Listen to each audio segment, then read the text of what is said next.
Great seeing you here again. My name is Luc de Koster, founder of the Koster Academy. And in this video, I will talk about the effects of estimations, overestimations of duration and overestimation of cost. But before we continue, don't forget to click on the subscribe button, click on the bell button. And every time we have a new video, YouTube will inform you about it. So let's have a look what's happening. And when we look at projects, what happens from time to time? We see that people are, in some cases, overestimating the duration of the different activities of the project. We also see that people are overestimating the costs. Why do they do that? Typically, there is some kind of distrust, or there can be some distrust between the management and the people. And people want to perform well. They want to have time enough to do the activities. They don't want to overspend. So they take some reserve in duration and reserve in cost.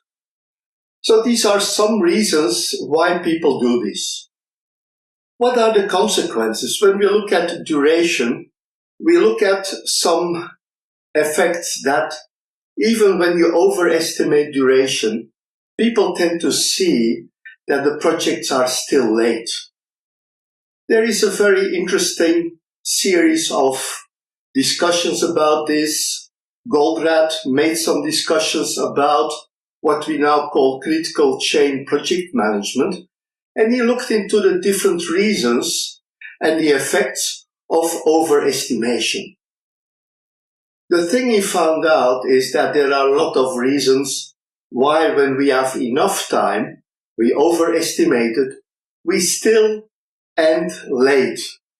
And one of these effects is what we call the student syndrome.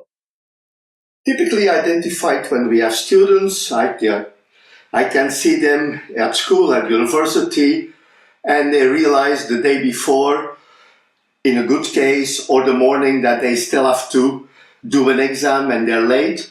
Typically people postpone the work and think it will be okay, but then finally they postpone it too long. There is no push to do the work. There is no stress that they have to be on time because they have time enough. And what typically happens, or what happens in many cases, is that the people just realize they have to start working. They encounter some issues and they realize they're going to be late.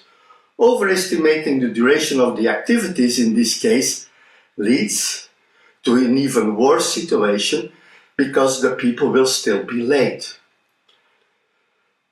The other thing we can talk about is about the cost.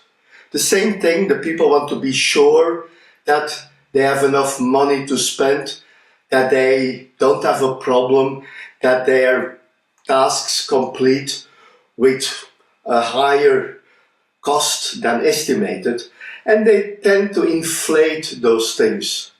They inflate the costs, and that's also something that is not really good. When you look at a project manager, you have a reputation, or you will get a reputation being a good project manager when your estimates are typically correct. And doing this, you will see, or you will prove to the management and to your customers and to the stakeholders that you know what you're talking about. Typically in projects, and it depends from company to company, a -5 to +10% variance is accepted. It depends in your environment. Of course, some things can always happen, but typically people say, in our company, we accept this range around the estimate minus and plus.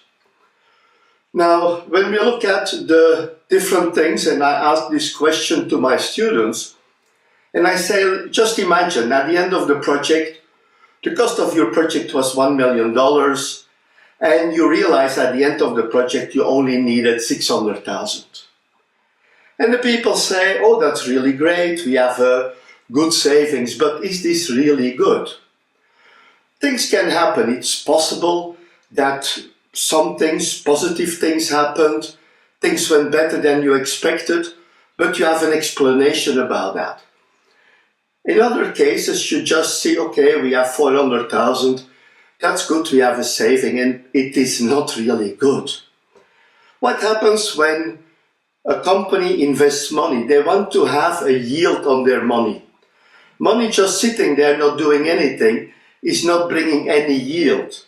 So in the case that you saved $400,000, it also means that there was no yield on those $400,000, but in addition, you couldn't use it for other projects. You're taking away the elements of the company, the power of the company.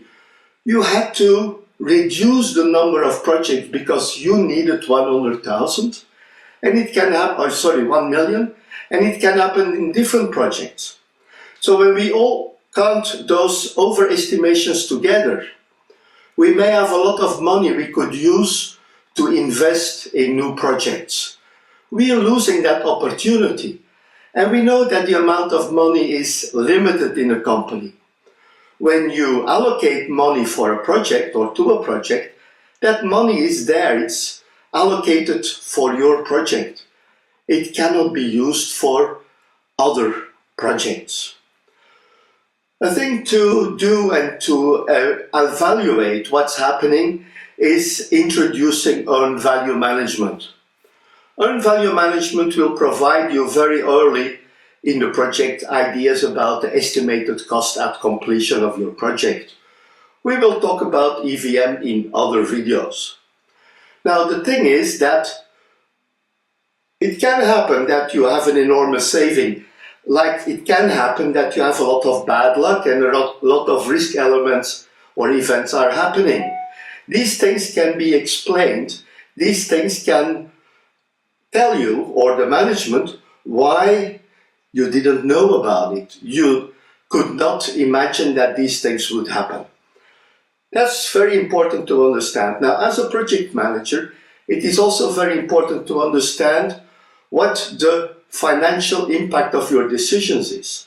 What about finance? How do you apply financial rules on projects? That's why I've been talking about payback times, net present value, internal rate of returns, and things like that, because as a project manager, you should understand how your decisions and how your project is intertwined with the financial position of your company. That's it for this video. I just wanted to share with you some thoughts about overestimating duration and the cost of projects.